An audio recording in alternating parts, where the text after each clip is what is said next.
Bonjour, c'est Acrociné et aujourd'hui nous allons parler de... Avatar. Le film Avatar, James Cameron. Non, arrête, pas d'accent. Pas Non, d'accent. non. Donc l'histoire, rapidement. Vas-y. L'histoire, rapidement. Non, ta gueule, ta Ouais, gueule. vraiment pas. Ouais, non. Bon bah alors dans ce cas-là, l'histoire en français. Donc alors l'histoire, c'est tout simplement un soldat, un marine américain qui va sur la planète Pandora où les humains sont allés rechercher des ressources naturelles parce que forcément bah, on a épuisé les nôtres. On est sympa. Et donc du coup il participe à un programme scientifique du nom d'Avatar qui permet de prendre possession d'un corps d'un Na'vi, c'est-à-dire les extraterrestres locaux. Ouais. Et donc après il va se passer des petites choses assez rigolotes, assez pas de sexe malheureusement. Dans la version longue du sexe, sinon non. Et voilà, et ça va être très drôle à Tu sais regarder. sur la version? Et il y a une scène de préliminaire. Non, c'est vrai, par contre, j'ai lu un interview de James Cameron. Regardez la version longue, il y a une version de préliminaire. J'ai jamais pu mettre la main dessus, mais ok. Générique.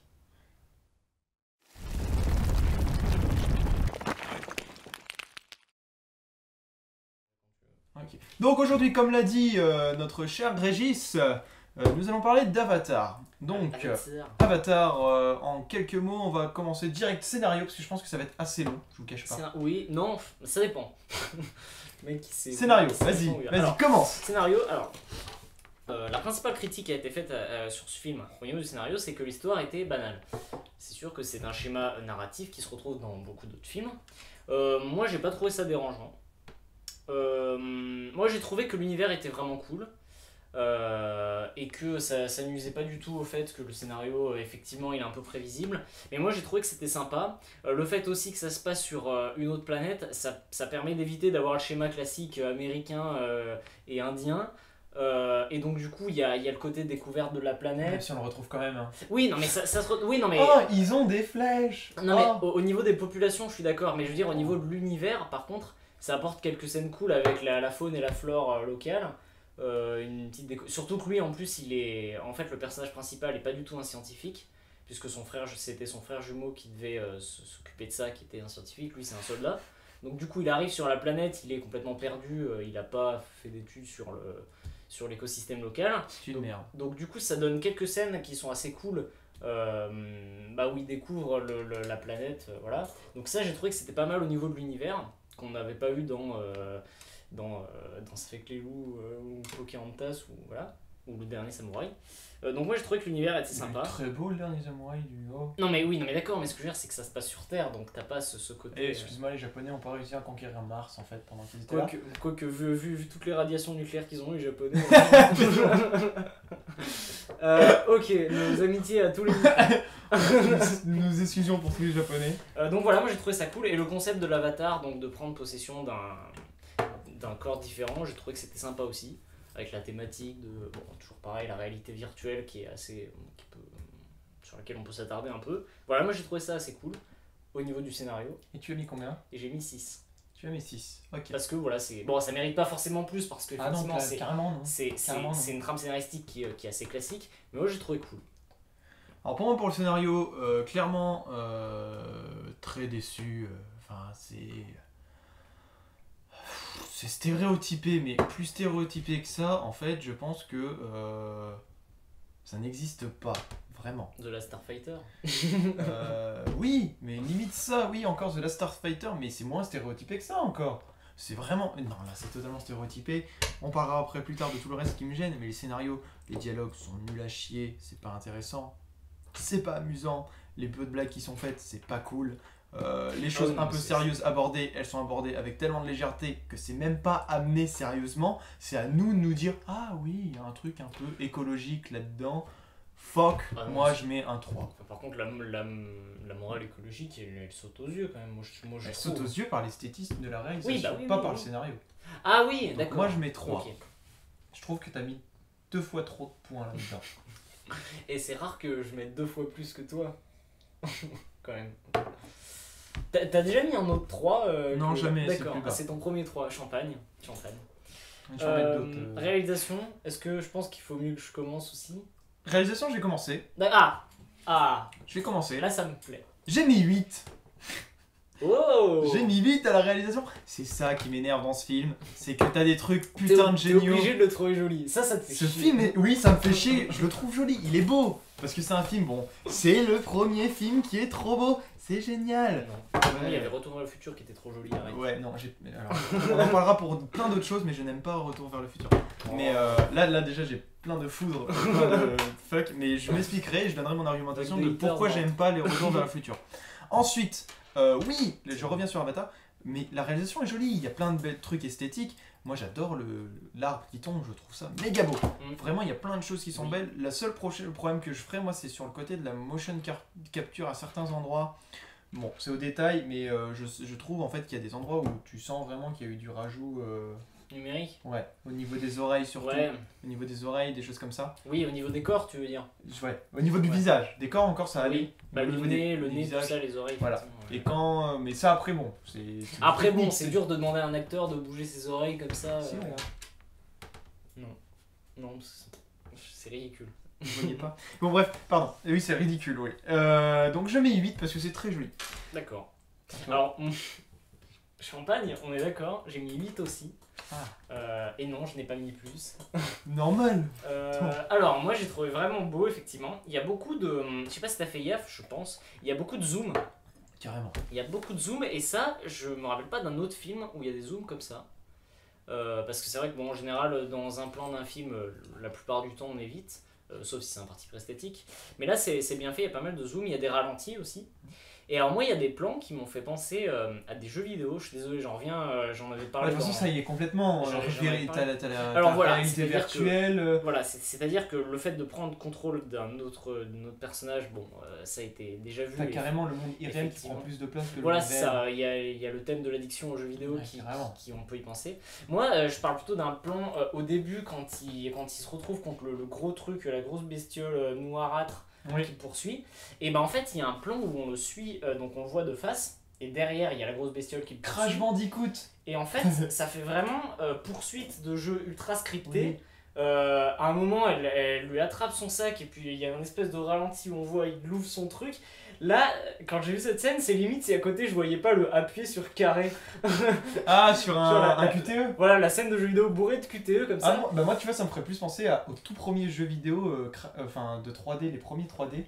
Oui. Crash Bandicoot, c'était un fond 3D ouais. qui était tout en profondeur. Et si tu te souviens, dans le premier Crash Bandicoot, t'avais une boule qui te tombait, tu devais courir et tu ne voyais pas le décor devant. Ça. Oui, bah oui. Et ça m'a voilà, c'est vrai, maintenant que tu le dis, ça me fait penser à ça. Il y a le moment où l'arbre tombe, où il y a un plan qui est très bizarre en fait au niveau du cinéma.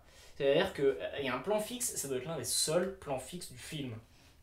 C'est peut-être pour ça que j'ai bien aimé. Il y a un plan fixe de l'arbre qui commence à tomber. Moi j'ai vu la lune dans Majora's Mask dans Zelda, mais quand la lune elle commence à tomber, on voit qu'elle tombe à vue d'œil, moi je vois ça. On est vraiment des geeks. Non, c'est la culture. Oui, Majora's Mask, c'est la culture. Voilà, moi je trouvais qu'il y avait pas mal de plans qui avaient cette esthétique là. Moi j'ai trouvé la réalisation cool.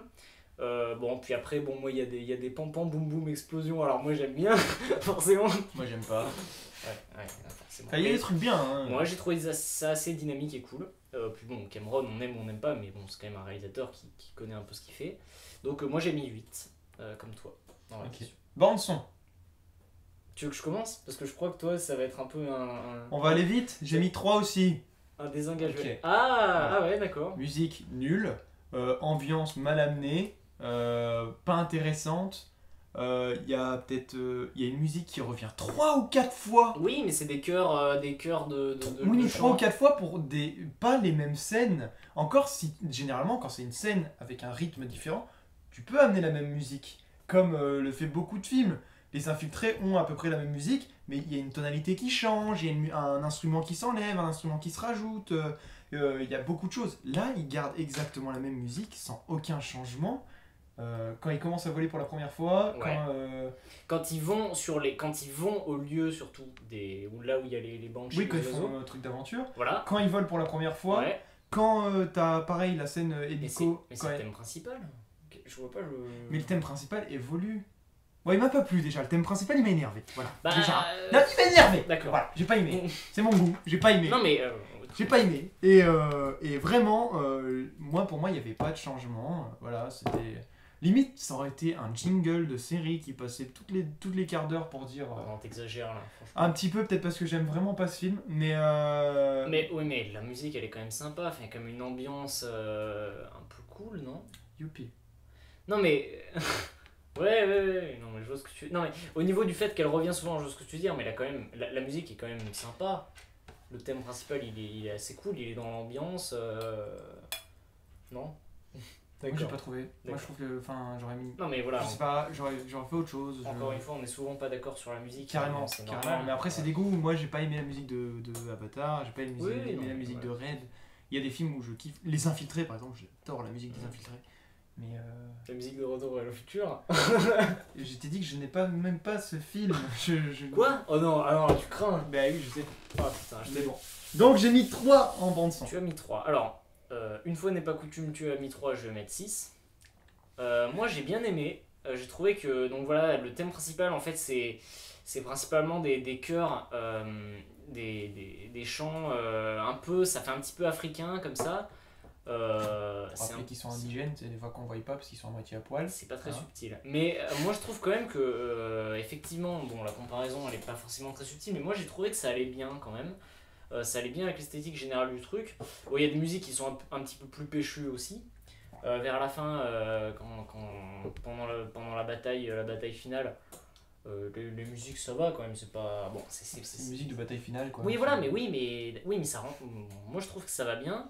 Voilà, moi j'ai bien aimé l'ambiance musicale du film, l'ambiance sonore aussi. Bon, voilà, moi j'ai mis 6, j'ai bien aimé les musiques. Je suis désolé. Tu fais ce que tu veux. Si t'as envie de faire ton audition et écouter des trucs comme ça, Oh tu fais ce que mais tu veux. non. Maintenant, on va passer au truc le plus sympa, le jeu d'acteur. Je te laisse commencer. C'est bizarre, mais quand tu me laisses commencer, ça Non, présage. le jeu d'acteur, je le garde toujours pour la fin, je me permets. D'accord, bon, alors, je vais devoir expliquer ma note. En fait, moi je considère que dans un film comme ça, j'ai moins d'exigences en termes de jeu d'acteur. Voilà pourquoi la note, elle sera pas forcément ridicule, alors qu'effectivement, le jeu d'acteur, il a rien d'exceptionnel. Non, il est ridicule. Non, il a rien, ridicule, il a rien d'exceptionnel. Ridicule. Non, c'est pas vrai. Mais Continue. tu mens. Continue. Donc, moi, partant de ça, j'ai mis la note de 8. T'as mis la note de 8. Non. Si.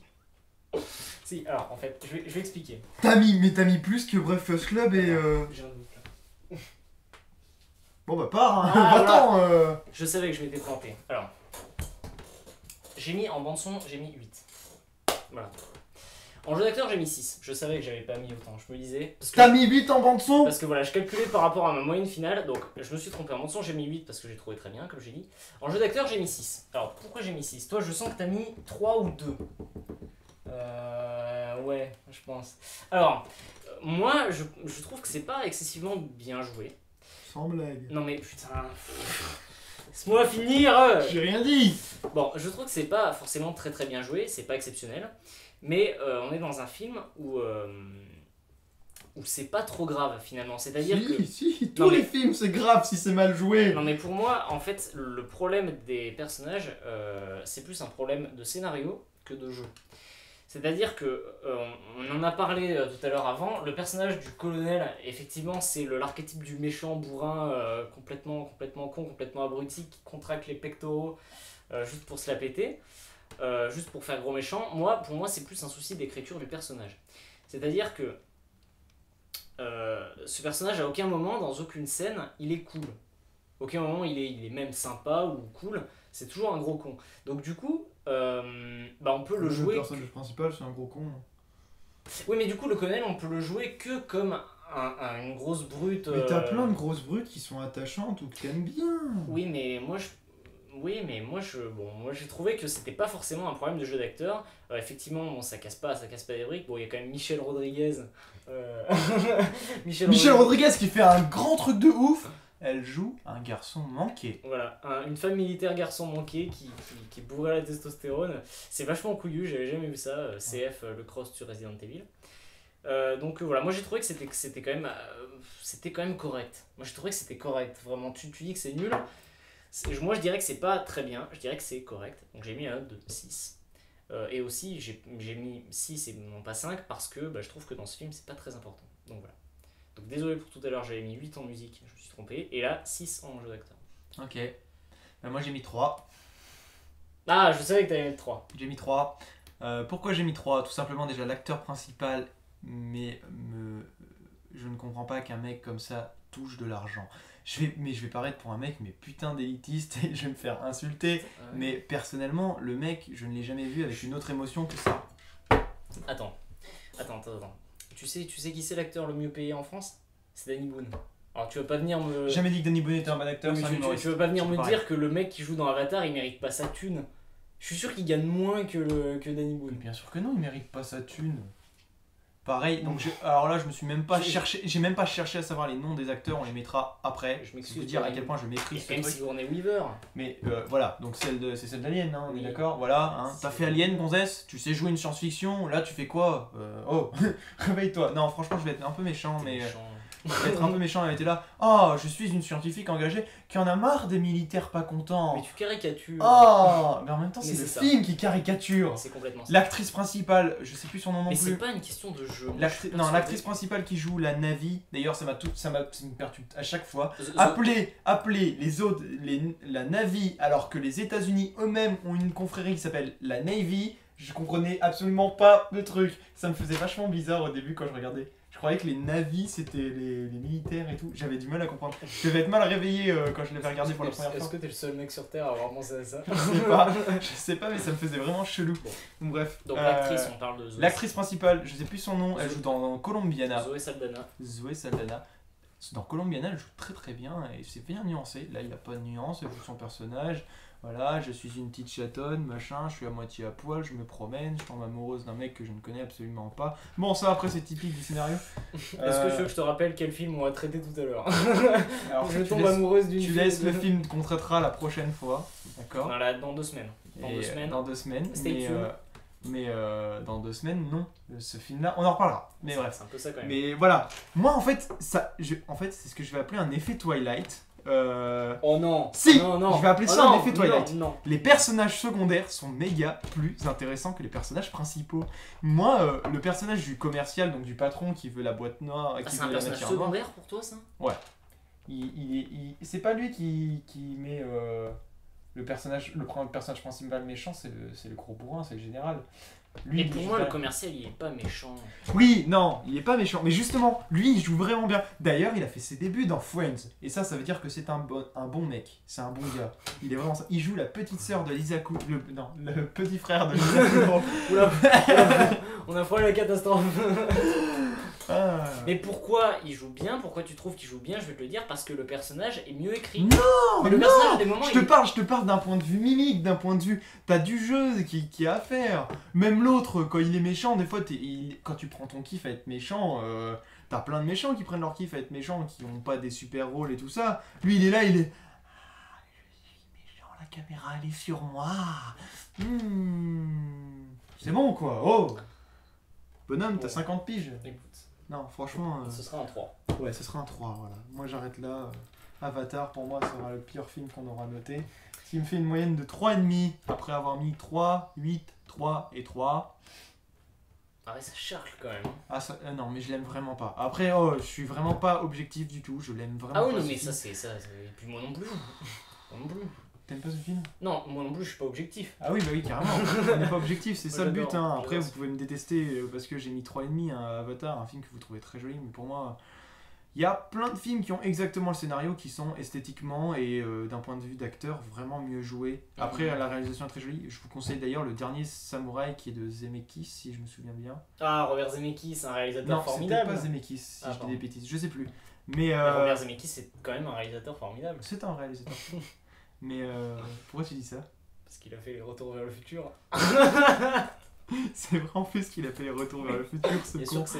Mais oui. Je suis imprenable sur Retour vers le futur. Envoyez vos questions. Hashtag Acrociné. Oui. Donc ouais, Le Dernier Samouraï est un super film que je vous conseille, qui a exactement le même scénario. Franchement, on aurait pu faire le même synopsis. Sauf pour Voyage dans une autre planète. Mais moi, pour moi, ça me gêne pas, mais dans ce cas, tu prends des bons acteurs pour mais par contre, moi, ce que je trouve ce qui apporte un plus au scénario, c'est le côté science-fiction. qui apporte un univers cool. Mais effectivement, le scénario, ça pourrait être le même sur Terre. D'ailleurs, ça l'a été dans beaucoup de films. Donc moi, j'ai mis 2x6 et 2x8, donc ça me fait une moyenne de 7. Waouh, Matt. Oui, non mais oui. Je sais, sais, ça impressionne. Ouais, ça me... Donc je m'excuse encore pour la connerie que j'ai fait tout à l'heure. Donc je rappelle, musique 8 et jeu d'acteur 6. Et j'ai une très mauvaise nouvelle pour toi, Valentin, puisque Avatar va avoir une suite. J'en avais entendu parler. Avatar 2 est en tournage. Enfin en tournage, enfin ouais, ça aussi, pareil, voilà, Avatar, un super film. Je vais aider les acteurs parce que je les ai vachement critiqués, mais je pense que ça doit être vachement dur de jouer dans un carré vert. C'est ce que disait, j'ai lu une interview de ma copine Nathalie Portman, qui disait que dans Star Wars au début elle allait galérer parce qu'effectivement jouer dans du fond vert, ça doit être vraiment dur. De jouer face à des persos qui ne sont pas face à toi. Alors ça c'est résolutionné par la motion capture. Mais effectivement quand tu joues avec des extraterrestres, avant la motion capture tu jouais face à rien. Ouais, du coup on n'arrive pas à appeler des extraterrestres pour qu'ils jouent avec nous. Mais non, c'est compliqué, ouais. Ils veulent pas. Mais voilà. Déjà il y a 50 trajets. Un peu. Alors c'était Avatar, j'espère que ça vous a plu. Je vous conseillerais bien de regarder ce film maintenant vu l'impact qu'il a eu en termes de box-office. D'effets numériques. Non. D'effets numériques. Ah, tu veux dire... Je veux dire que beaucoup d'entre vous l'ont sûrement déjà vu. Alors, oui. Allez le voir si vous ne l'avez pas vu, même par curiosité. Non, allez pas le voir. Non, si, il est sympa. Ouais, regardez-le. Et comprenez. Mais regardez-le en bonne qualité par contre, parce que comme l'a dit Valentin, si vous êtes comme Valentin et que la seule chose que vous allez apprécier dans le film c'est les plans et la réalisation, tout ça, ouais, vous êtes dans la merde si c'est mal fait. Essayez de le regarder en HD, mauvaise qualité. Parce qu'en screener ça va être un petit peu... ça va être short. Ça va manquer un peu d'intérêt. C'est ça. allez dans un magasin. Acheter un Blu-ray. Acheter un lecteur DVD Blu-ray. Un lecteur DVD Blu-ray. On l'a tous fait d'ailleurs. Ouais. Moi je l'ai en Blu-ray. Ah, moi aussi. Je l'ai en HD. Étonnamment, je l'ai en Blu-ray. Ça m'étonne d'avoir ce DVD chez moi, mais je... Ah ouais, d'accord. Mais ouais. C'est le mec qui plein de contradictions. Non, c'est juste que j'ai le DVD parce que esthétiquement il est beau le film. Il est joli. Après, c'est un film, ouais, voilà, posez votre cerveau devant la porte d'entrée et allez regarder le film. C'est le concept aussi d'un blockbuster. Oui, bah non, il y a des blockbusters. Shutter Island, clairement, tu peux qualifier Shutter Island d'un blockbuster. Ah oui, mais moi j'ai pas aimé Shutter Island. Alors bon, allez, on va couper. Là, je vais lui mettre ma main dans la cour. Il va être obligé. Donc, est-ce que tu as un dernier mot à dire? Bon, bah, tendresse et chocolat. Voilà, je vous aime, putain. Tendresse et chocolat.